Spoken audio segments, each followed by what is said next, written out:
Yeah, Mr. Silver here. You can't see the coins too much, but it's a quarter and a penny on Thompson Park. And it's raining pretty hard.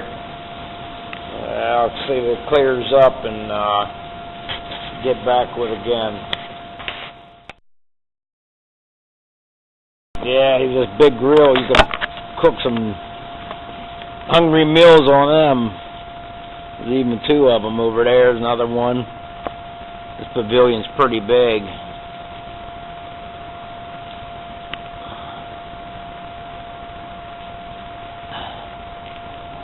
And Mr. Silver's taking a break. It's raining a little bit outside. Found 2 quarters and 3 pennies. That's going to be breaking and rain here pretty soon, clearing up. So I'll get back with you.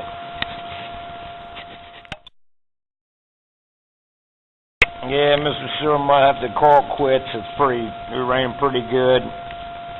Yeah, got the 2 quarters and 5 pennies.